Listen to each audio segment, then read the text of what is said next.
TV, lighting up the region.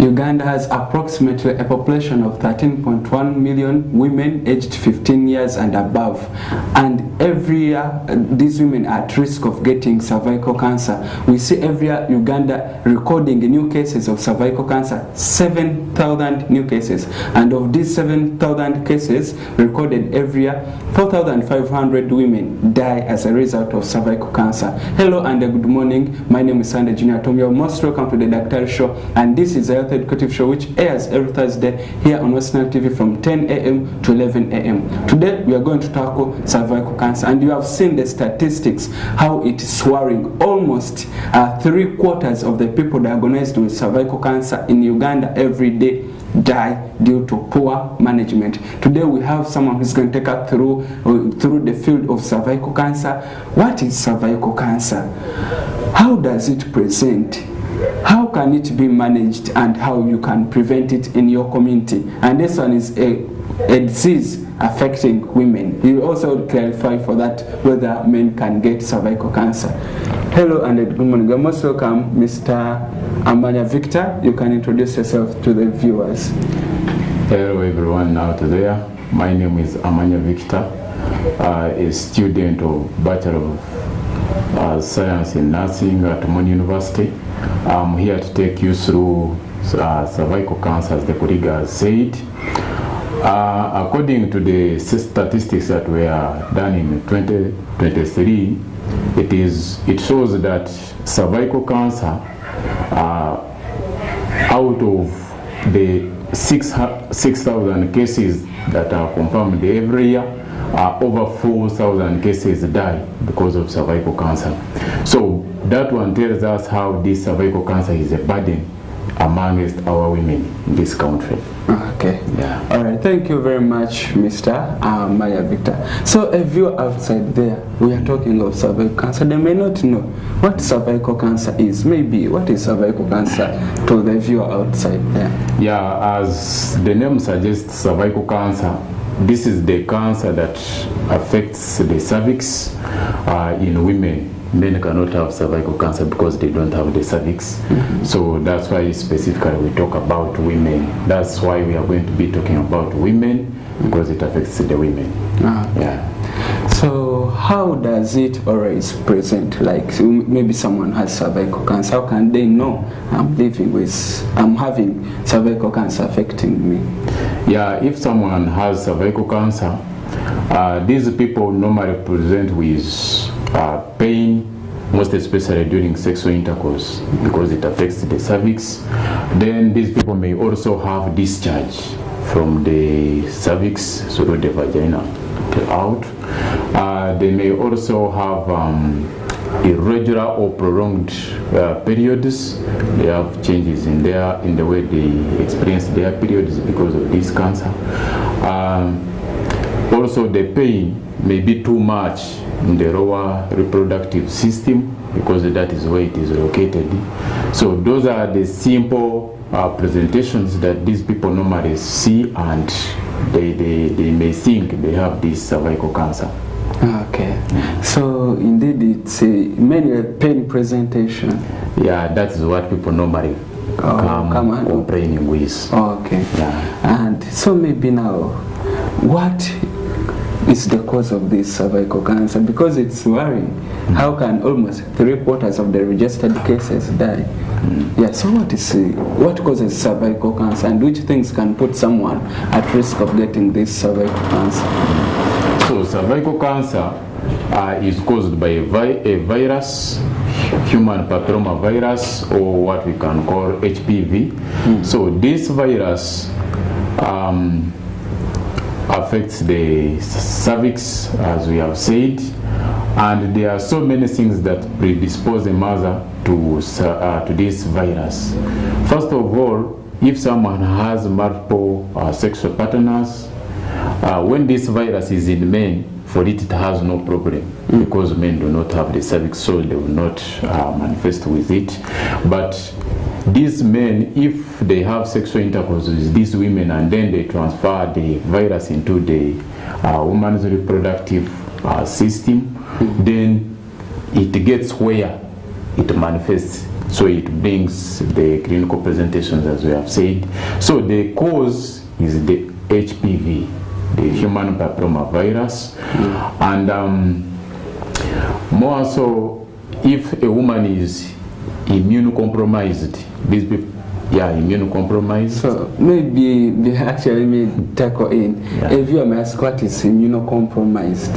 Yeah, when we say someone is immunocompromised, here we mean someone whose immune system is weakened.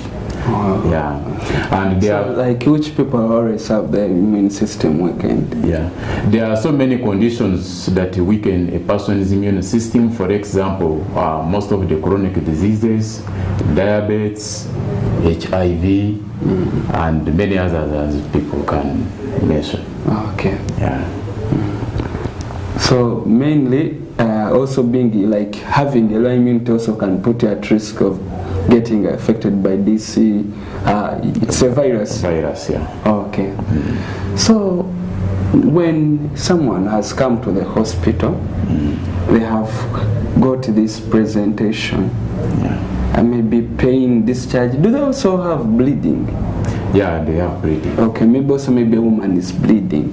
How do you always let me say diagnose or confirm that this person maybe is having cervical cancer?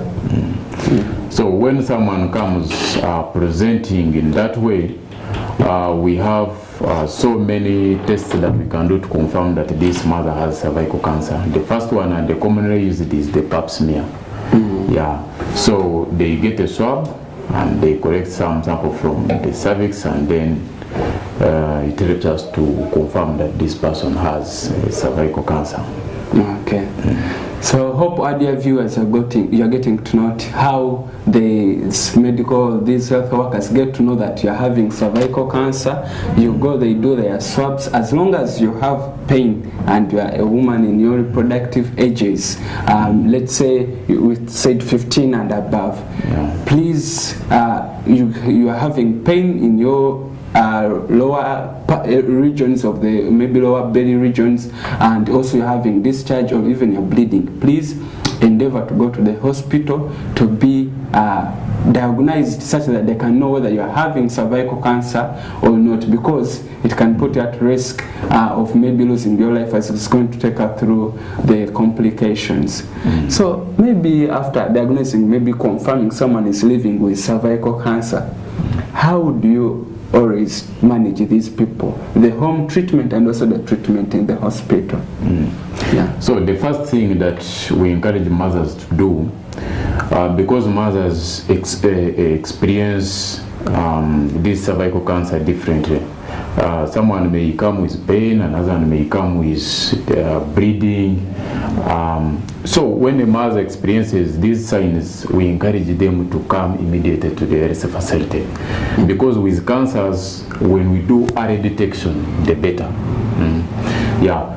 So when you're home and you experience these signs and symptoms, come to the health facility. So when you come and you're presenting with these signs and symptoms in their early stages, that is when it is treatable and manageable. Okay. Yeah. All right. So because like I'm imagining, we're having this cervical cancer. Mainly you said it presents with the what?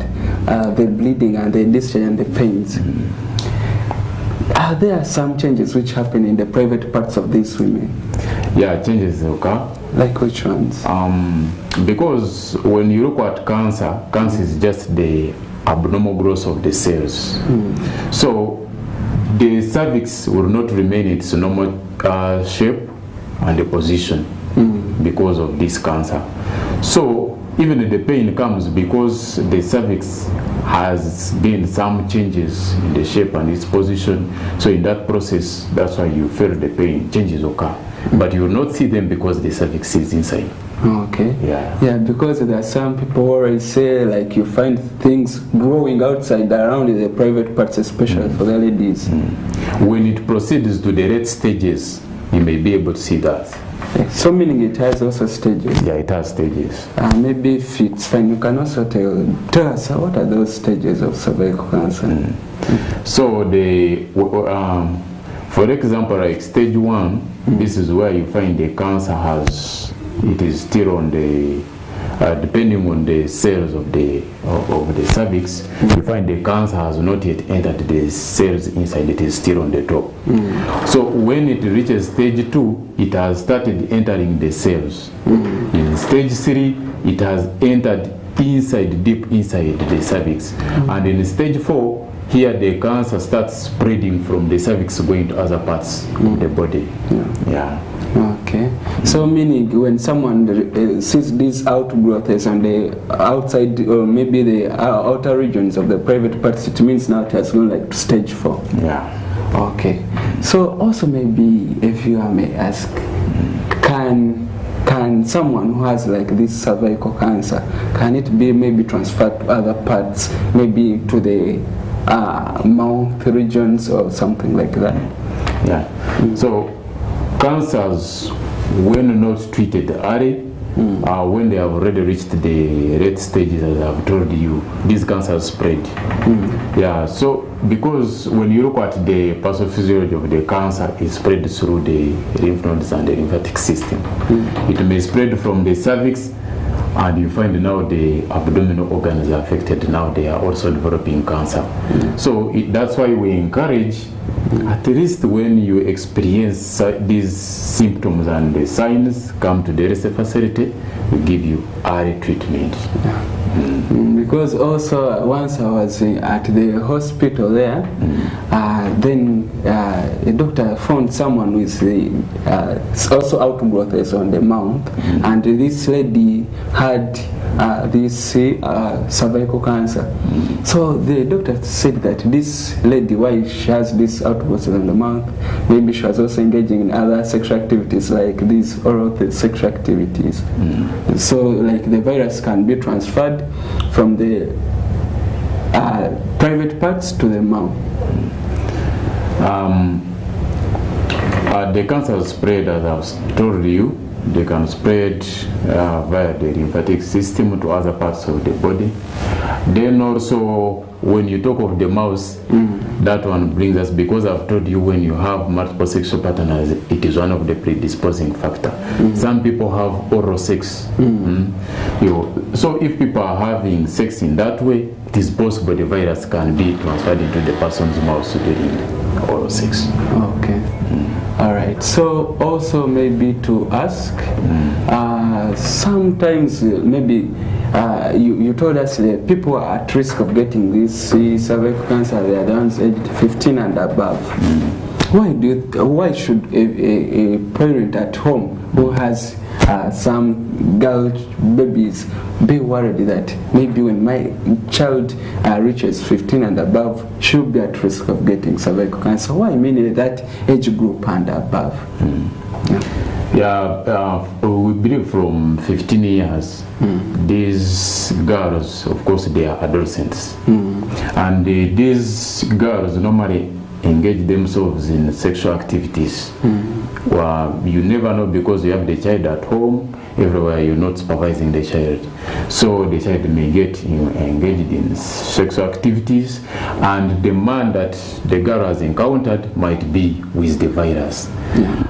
So that one reminds me of the very important issue that we have the vaccine.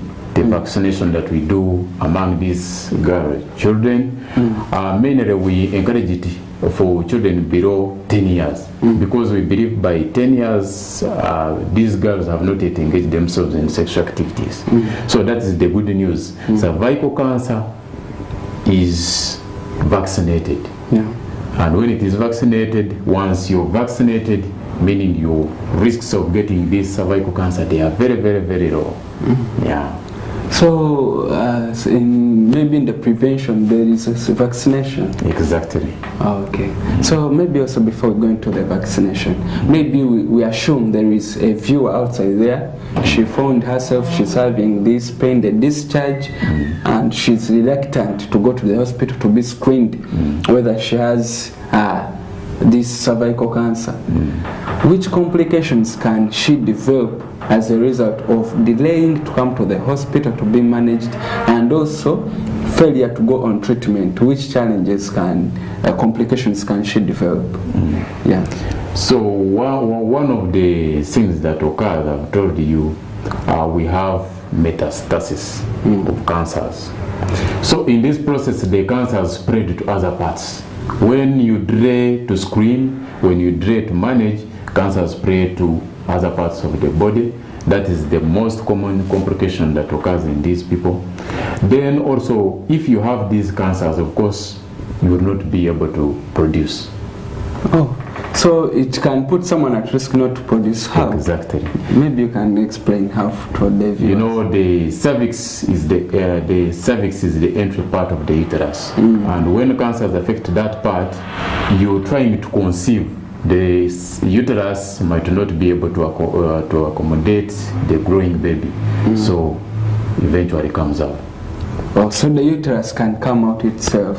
The uterus does not come out. It is the baby that the uterus is trying to accommodate. Oh, okay. Yeah. So like the uterus can no longer, the womb can no longer have or accommodate a growing baby. Okay. So many of those are the complications to my raise. Maybe also maybe in the late stages, when you people are managing these people, which other things do you do? When it has progressed and now the uterus has already been affected, most of its parts, of course we have to do hysterectomy. Viewer may be asking what hysterectomy is. Hysterectomy is where we remove the uterus. We have removed the whole uterus with its cervix. Now we have taken the whole of it. And you know, there you cannot even think of producing because we have removed the uterus. Because the baby will have no womb to grow. Doesn't have anywhere to go. Okay. I hope our dear viewers are getting to note of how serious cervical cancer is. If you delay to manage it, you can continuously have miscarriages. And also if in the late stages you go to the hospital to be managed and your cancer has gone to stage 4, he has told us they always remove your uterus or they remove your womb. So when they remove your womb, when you conceive, actually even you can't conceive because they have removed out of the womb, so it will put you at risk of not having a baby furthermore. So when we talk about hygiene, mainly the mothers, what they normally do is they use soap to clean these parts, and also some after using soap, maybe after bathing, they try to apply some creams. So we discourage all these because they interfere with the microorganisms that form the normal flora of those organs. So it's not advisable for women to use soap in the private. Exactly. Okay. So then another thing that mothers can do to prevent this cervical cancer, when you're having sexual intercourse and you're not aware of the status of the partner, at least use condoms. Okay. Yeah. So it means like if a man uses a condom, maybe what I forgot to ask you, can men be a carrier of this virus? Men are carriers. It cannot affect them, but they can carry it from one woman to another woman. Exactly. Okay, so meaning the prevention, if this man puts on a condom, he cannot easily transmit it to the woman. Just like the way they fear HIV. Oh. So the condom does not allow the virus coming into the private parts of the woman. It acts like a barrier in short. More so having one sexual partner is part of hygiene. Okay, what do you mean having one sexual partner is part of hygiene? Having multiple sexual partners, of course, and you're not using these barrier methods, the condom, you don't know where the man is carrying this virus. Yeah, so if a man is carrying the virus, then you will get the virus. So if you have one partner, you have been with the partner, you're not sharing the partner with others, you have very low risks of getting this virus. Yeah. Then also, most importantly, we have talked about screening. This is what you can do as long as you suspect you're having this cervical cancer, you're experiencing these signs and symptoms. You go to the nearby health facility, they screen, they test you. If you have cervical cancer, they will confirm, and then they start management. Yeah. Okay. You can also go for vaccination. Take your daughters, take your girls for vaccination. We encourage below 10 years because we believe by 10 years a girl has not yet started these sexual activities. Yeah. Okay. Thank you very much, Mr. Amaya Victor. Hope our viewers are getting to note of the things you are supposed to do to prevent or keep yourself safe from getting cervical cancer, especially our ladies. He has told us having many multiple partners. He told us actually men are carriers. So for them, they move this virus from one woman to another woman to another woman. For them, it can't affect them. So our women outside there, be cautious. Our men outside there also be cautious. Don't have multiple sexual partners, because one woman may be having this virus responsible for cervical cancer. You pick it from that woman, you transmit it to another woman. Maybe if you have many women, he has emphasized or encouraged us to use condoms because it acts as a barrier to prevent transmission of this virus from the man to the woman, though he told us it affects mainly the women. And also he has encouraged vaccination. We have seen this campaign running in this by the Ministry of Health. They're encouraging us to vaccinate these young women, and he told us of the complications in case we poorly manage this HPV virus, or maybe we poorly manage cervical cancers. They can remove your uterus and you'll be barren. You can't produce in your lifetime if they remove your womb or your uterus. So maybe you can give in some of your remarks as we are coming to the end almost of the first segment. As we conclude on the part of cervical cancer, the key home message should be keep yourself free from this virus using the measures I've told you. If it happens and you experience these signs and symptoms, report to the nearest health facility and they screen you for this cervical cancer. Once the Ministry of Health brings the program of vaccination, encourage your daughters, carry your daughters for this vaccination. And the people that have already started sexual activities, they are married, or you're not married but you have been engaged in any sexual activities, don't sneak in and then you go for this vaccination. If you have the virus and it has not yet started progressing, there you will have given it energy. So you just worsen the situation. You just worsen the situation. So as you do that, I hope our ladies, our women, you will be free and safe from this cervical cancer. Okay. So maybe to ask, why is it that many of the registered cases of these cervical cancer women die maybe? They die because they come to the health facilities when they are already in the late stages. And that is the major problem that we experience with these mothers. Okay, it's all about coming when they are in the late stages. Yeah, the earlier detection, the better the management. Okay. All right. Thank you very much, Mr. Amaya Victor, and also our viewers outside there. We have come to the end of the first segment. Let's break out for a short commercial break and be back shortly. Thank you.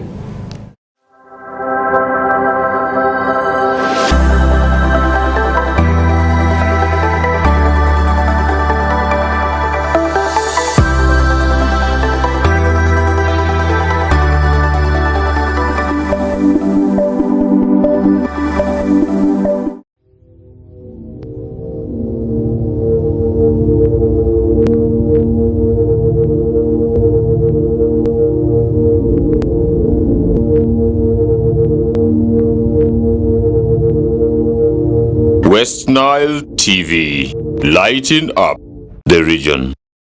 The search for Miss Uganda 2024 is on. Get ready to be wowed by the girls' intelligence, charisma, and big dreams. Who will be the next Miss Uganda? Find out starting 10th May every Friday to Sunday at 8 p.m. on Makulachika, exclusively on Star Times. The show is sponsored by LMZ, Comfort, Nanjing Hotel, Kira Motors, Sheraton, Uganda Airlines, and lead sponsors, Grass Textiles and U-Home. Miss Uganda 2024, true Ugandan beauty.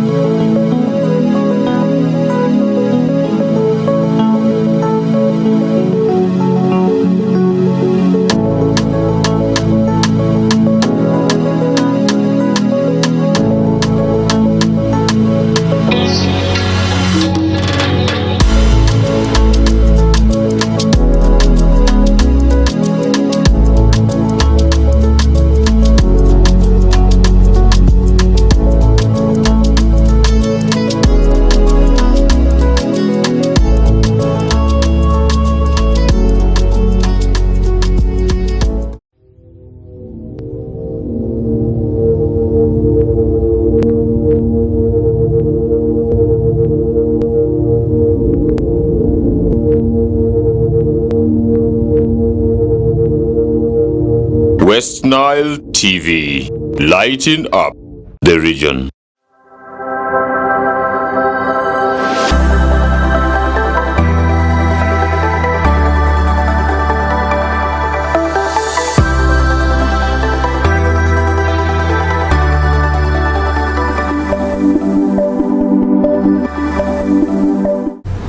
We'll be back, our dear viewers, from that short commercial break. It's still the DAKTARI show, a health educative show which airs here on West Nile TV every Thursday from 10 a.m. to 11 a.m. In our first segment, we saw our guest, Mr. Amanya Victor, taking us through cervical cancer. He told us how dangerous cervical cancer is, how it presents with the pain, how it presents with the discharges, how it presents with the bleeding. He also took us through the complications in case you poorly manage this or you go for a late screening of this cervical cancer, that they always do a hysterectomy, which is the removal of your uterus or your womb, and this one will put you at risk, or you will be barren for the entire lifetime of yours, because you have nowhere a baby can be accommodated to grow from. So here in the next segment, he's going to take us through breast cancer. Today we are rotating on cancers, mainly on women. We have gone through the cervical cancer. Now we're going to tackle the breast cancer. We'll be back from the commercial break, Mr. Amanya Victor. Maybe anything to tackle on the cervical cancer before we go to breast cancer? Yeah, there is a way they can differentiate the vaginal discharge I've talked about from other discharges maybe that may come from their reproductive parts, their private parts. So this discharge is already thick, and it has some kind of smell. Yeah, the smell helps you to notice that there is something that is not right. Oh, okay. So let's pick on to our segment. Breast cancer, breast cancer, breast cancer. What is breast cancer to our viewer outside there? Breast cancer is the cancer of the breast, okay, as it states. Yeah, and we are talking about these cancers, breast cancer and cervical cancer, because they are the most common cancers in mothers, and they are one of the leading causes of mortality among our mothers. Okay, so which things cause or put a mother at risk of getting the breast cancer? So unlike cervical cancer, the exact cause of breast cancer is not known. Yeah. But we have the factors that predispose the mother to getting this breast cancer. Okay, so maybe what are some of those factors? The factors that may predispose these mothers to get breast cancer, first of all, as we looked at in the first session, When you have cancers in other parts of the body and they are not treated, they are not managed, cancers spread, metastasis. So cancers may spread from the bones, cancers may spread from the lungs to the breast. So if you have cancer in any other part of the body, know you are at risk of having cancer of the breast. Also being a female gender is a predisposing factor already. Meaning it also mainly in women, not men. Women. Okay. Also a family history of breast cancer. You had your mother, your grandmother had breast cancer, you're also at risk. So it can be inherited in the family. In the family, can go within the family. Maybe also to ask, can also cervical cancer be inherited in the family? Not really, because we have looked at this cancer, the exact cause is the virus. However, for breast cancer, the exact cause is not known. Oh, okay. All right. So are there other causes which can put you at risk? Also, if you have breast diseases, these conditions that normally affect the breast, you don't go for treatment, they don't treat them in time. Maybe you go when it is late for them to be treated. All these put your breast at risk of getting this cancer. So in case someone gets an injury, maybe we are shown on the breast, can it also put him at a risk of developing breast cancer? Among maybe these ladies. Exactly. Okay. So how does it present? How can someone outside there know maybe I could be having breast cancer? Actually, most of the women that came to our facility for treatment and management, most of them come when the breast is red, is appearing red. It also enlarges, increases in size, the shape changes. Then they come when they have discharge from the nipples. A mother might not be breastfeeding, and then the breast is bringing something that is like milk. When you try to squeeze the breast, it comes out. You get it? So most mothers come with those presentations. They come complaining, I'm experiencing pain, discharge. That's what most mothers normally come with. Okay. Yeah, but at our level, when they come telling us those, we know that those are not the few presentations that they normally come with. We go on. We try to squeeze the breast, we palpate. When you palpate this breast, you normally feel something that is like a stone within the breast, that mass, you feel it. Yeah, telling us that some tumor is growing within the breast. When you also try to palpate, they will complain of a lot of pain. Yeah. Now, just like a mother who came yesterday, we tried to do that, and she was complaining of too much pain. Actually, you do not take long touching on her breast. Okay. So you have taken her through the cause and the presentation.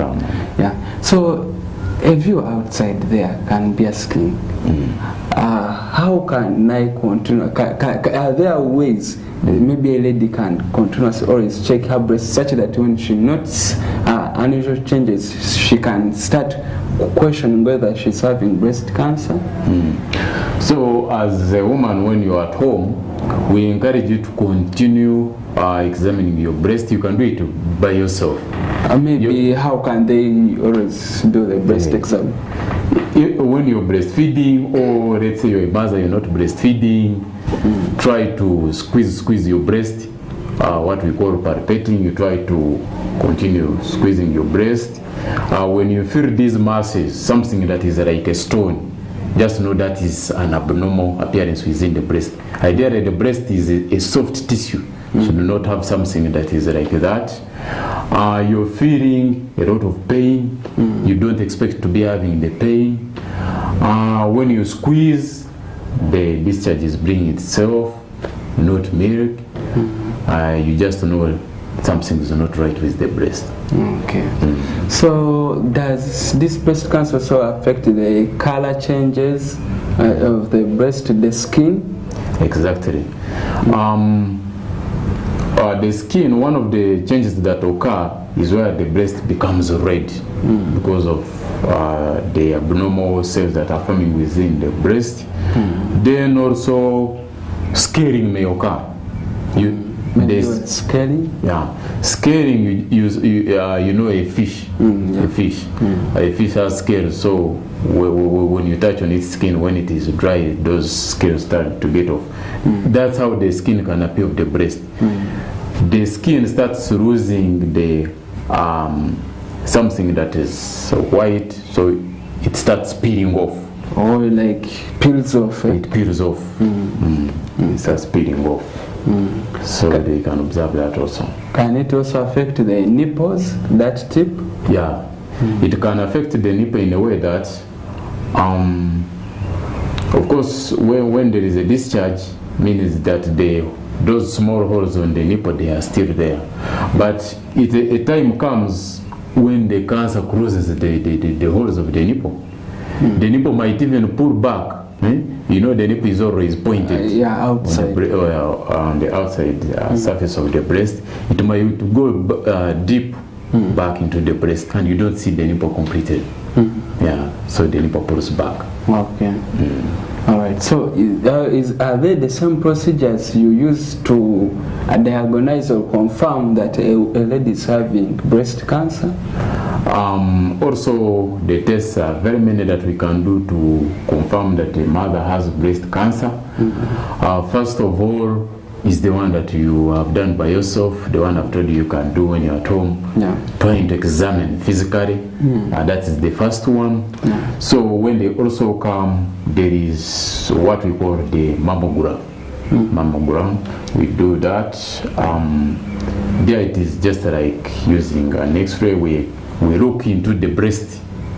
So like it's a screen like these X-rays we normally see. So it helps us to look deep into the breast tissues if you're complaining of something that is like a stone.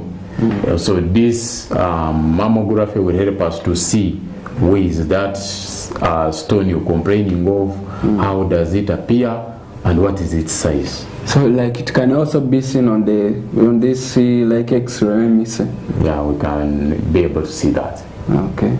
So other tests you always do? Also, we can do a biopsy. A biopsy is where we get, we collect a tissue. If you're complaining of this mass or not a mass, but we use something like a needle, we go deep into the breast, we collect something very small.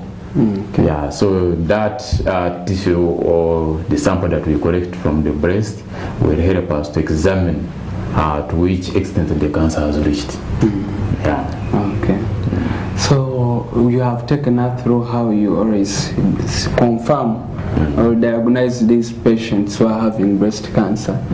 How do you always treat them, manage them in the hospital, and also the management you always encourage them to do when they go back home? The management, we have multiple of them depending on the stage that the cancer has reached. This breast cancer also has stages, as we looked at the cervical cancer. So in the earlier stages where the cancer has not yet entered deep into the tissues of the breast, we can start you on drugs, chemotherapy. We just initiate you on drugs. You keep taking the drugs. These drugs can help to regulate the division of these cells, because cancer is just the abnormal growth of the cells. So it will help us to kill the abnormal cells that are trying to grow and remove any other factors that are favoring these cancers from growing abnormally. So if that one does not work, then we also have radiotherapy, where we subject a mother to radiations. You know, radiations destroy the cells. So this one destroys the abnormally growing cells of the breast. We can also do surgery, whereby we remove part of the breast that is trying to grow abnormally. Okay, so you always like, you have told us you give these drugs, you do radiotherapy, where you told us you use rays to kill these abnormal cells. Yes. Then you do surgery. Surgery, like you can like take us through the form of surgery that you always do. On surgery, when cancer has not yet spread to all parts of the breast, we mainly remove part of the breast that is affected. But when it has progressed and it has covered the whole breast, we end up removing the whole breast, mastectomy. Okay, all right, thank you very much. So we already see these women who are taking these, you call them chemotherapeutic drugs, or these drugs for the cancer. Do they have side effects? Because we have seen people who are taking like such drugs, like losing their hair, they become bald. Actually, recently we had a mother who started losing hair, but she didn't know what exactly was happening. So when she came, we told her that is a side effect of these drugs. You know, when you're managing these health conditions, the drugs also have the side effects they bring. But for the benefit of the patient, we are targeting to treat the cancer, because the cancer may spread and then present with other things. So we counsel you, we tell you, this is what the drugs will help you to do, and you expect to have these side effects. So there we call the patient to tell us what exactly they want to do. Mainly these side effects of these drugs, some cause hair loss, patient loses the hair.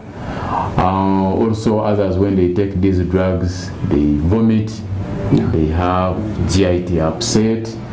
Others, when they take these drugs, in case a mother is breastfeeding, the milk, we shall not encourage these mothers to continue breastfeeding. So these drugs can be transmitted through the milk to the baby? Yeah, the drugs may enter through the milk, and then the baby can also take them. So in that process, you realize the side effects are very many. Mothers come telling us a lot of things that we didn't even expect. Yeah. And also I was wondering, you have told us you are also on the part of the surgery, you sometimes remove part of the breast, or you can remove the whole breast? The whole breast. Psychologically, how do you always prepare or manage these women? Because I see it's a body form of psychological torture.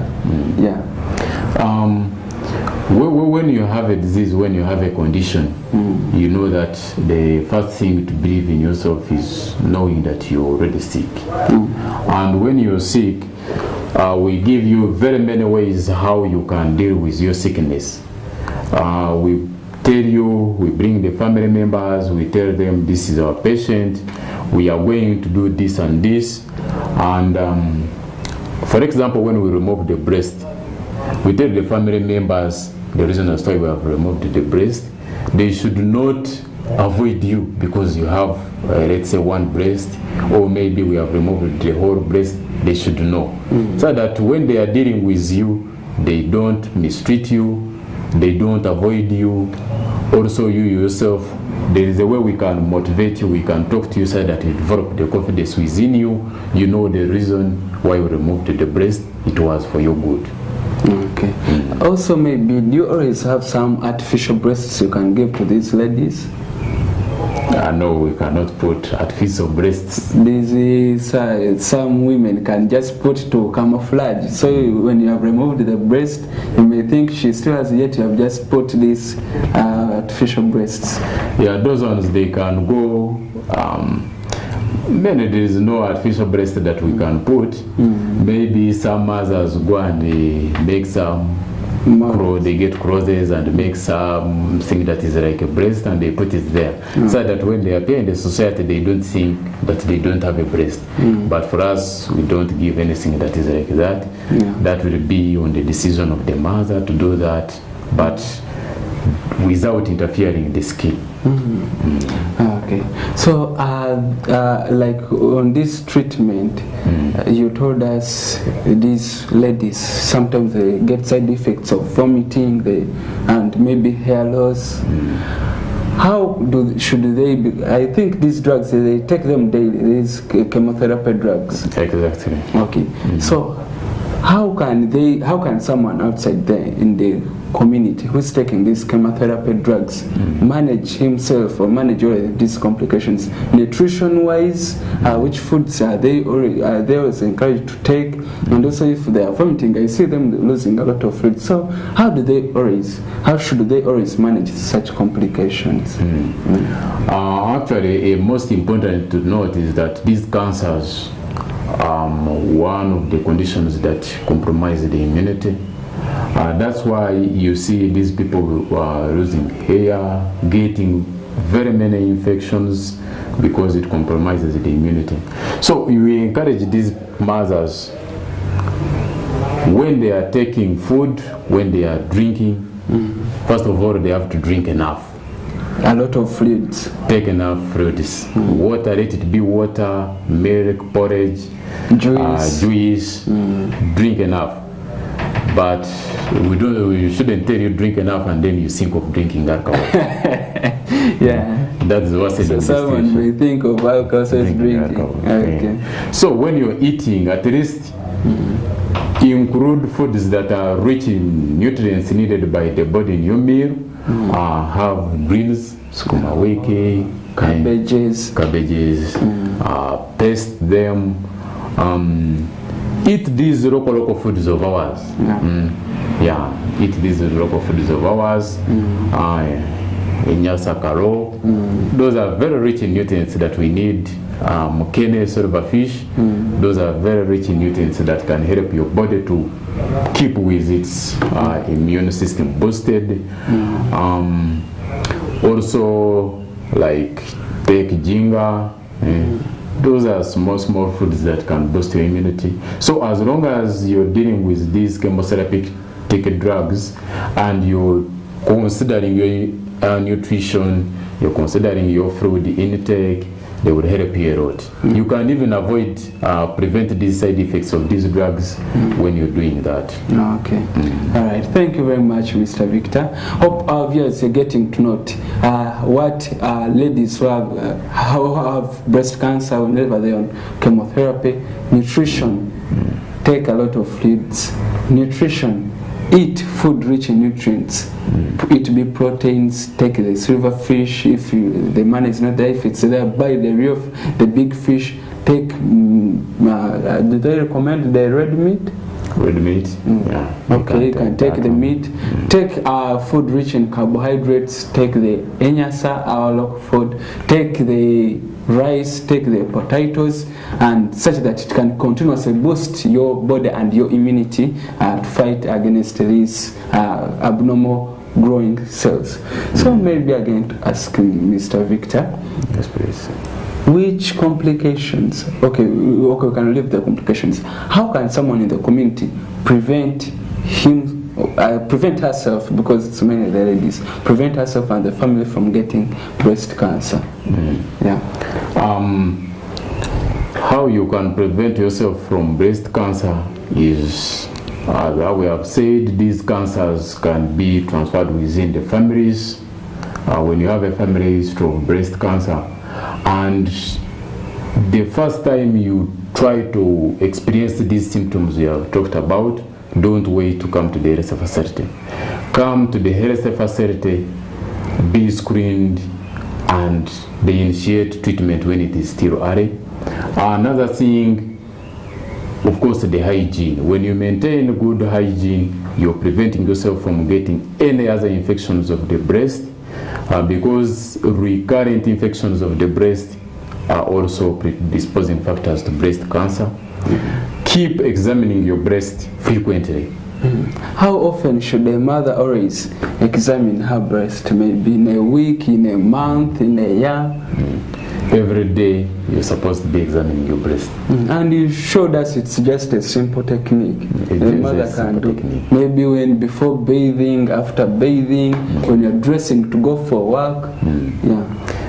Actually, mothers are always praying with their breasts. Whether you're going to bathe, whether you're going to dress, they always touch their breast. So as in the process of touching your breast, you're trying to breastfeed, you're trying to dress, try to squeeze in your breast. Check for any abnormal masses, those masses that are like stones. Try to check for all those. Yeah. Okay, all right. I hope our dear viewers, you're getting to know on how you can prevent this breast cancer. Maybe to take you back a little regarding these chemotherapies, can breast cancer cure? Because the viewer may be worried if you have talked of the breast cancer, if it's poorly managed, they can remove my breast. But if I manage myself correctly, can it cure? All cancers, provided we have detected them in the early stages, they are treatable. Okay. We can cure. Okay. Hope our dear viewers are getting to note that even if you have this breast cancer, if you manage it well, if you follow your chemotherapeutic drugs well, it can cure. So maybe also to ask, because I actually had an experience in the hospital. I was once there, I saw a lady. At first she had gone. They did that operation. They told me mastectomy. What is mastectomy? That is where we remove of the breast. Yeah, okay. So they told us that they had removed the part of the breast. She went back home. Again, she came back that like the cancer was still there. They had to remove now the entire breast. They had to widen. What could have caused it? That is why I'm emphasizing that these cancers should be detected in their early stages. There are systems that can make this cancer to spread to other parts of the body. Maybe that one, they removed the breast, then the cancer had already spread backwards in other tissues. So they left the tissues where the cancer had already spread to. That's why they had to go back and then clean the whole area to make sure all the parts are removed. Okay. So you have told us that this cancer can again spread. Which organs or which areas can this breast cancer spread to those target areas? This breast cancer, depending on the systems that supply the breast, these cancers can also spread to the bones. The bones can get these cancers. Your lungs can get these cancers. Also the abdominal organs can get these cancers. So there are very many positions, there are very many parts of the body that these cancers can spread to. Even the lungs. Our viewers are getting to note that how serious breast cancer is. It can even spread to your lungs. Now it will affect your breathing system. Now it can put also the person in the end to lose their life, because if the breathing system is down, that's almost the engine of the human body towards the heart. Okay. Yes, more so when this breast cancer can start by affecting one breast, as time goes on, it affects the second breast. Oh, so it can move from one side of the breast to another. One breast to another one. Okay. So you in the process, if you don't come early for treatment, for management, we may end up removing all the breasts. Yeah. I'm getting to know it. I hope our dear viewers are getting to see how serious these cancers are. Also maybe to ask, we saw cervical cancer can maybe spread from one, if a man can transmit it to a what? To a lady. In case there is a woman who has breast cancer and she hugs another woman who has breast cancer, can it also transmit? Women have, generally all people have misconceptions about cancer. And we normally talk to these mothers about these misconceptions, and that is one of them. So when you have breast cancer and you hug someone who doesn't have the breast cancer, the person does not get breast cancer. Okay. Oh. So meaning it cannot spread just in contact like the cervical cancer. That one does not. So our viewers, please don't segregate people who have breast cancer. As our medical worker here has told us, it cannot transmit, maybe due to a hug, maybe due to anything. It's not contagious. Okay. Someone wants to greet you using a hug and then you refuse, you say no, you have a breast cancer. Yeah. That is stigmatization. We don't, that one does not. Okay, hope our viewers are getting to know it. Today, those who have just joined us, we have tackled cancers affecting women. We looked in the first segment, we looked on cervical cancer. Mr. Victor took us through what cervical cancer is, how it presents, and in the second segment we have been tackling breast cancer, how serious it is, how it presents, the lumps in the breast or the stones. When you are touching your breast, you feel like there are stones. He told us the breast can also get discharges, watery or thick discharges. Then also he told us these ladies always sometimes they feel pain in the breast.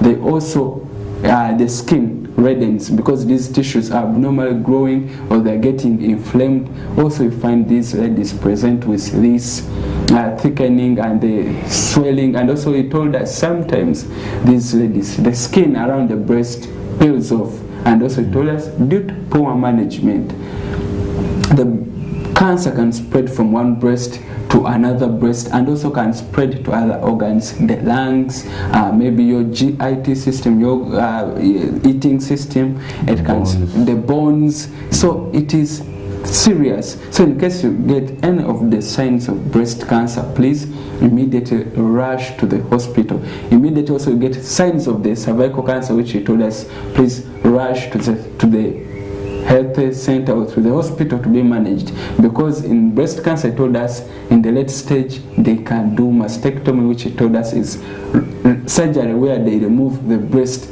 So imagine in your entire life, if you happen to produce, you'll have nothing to use to breastfeed your baby. So you have to manage this breast cancer very well. And also in the cervical cancer, I told us if poorly managed, if you go to the hospital late, they will remove your uterus, which he told us they call hysterectomy. So imagine they remove your uterus again, it will affect you. You will be barren. You will become barren in your old age. Like you will not get a chance to bear or produce a child because they will have removed out your womb. So your baby or your fetus will have no room to grow in. So these cancers are serious and worrying. Let's not take them as something to joke or play with. If you get any of those warning signs, please rush to the hospital to be managed.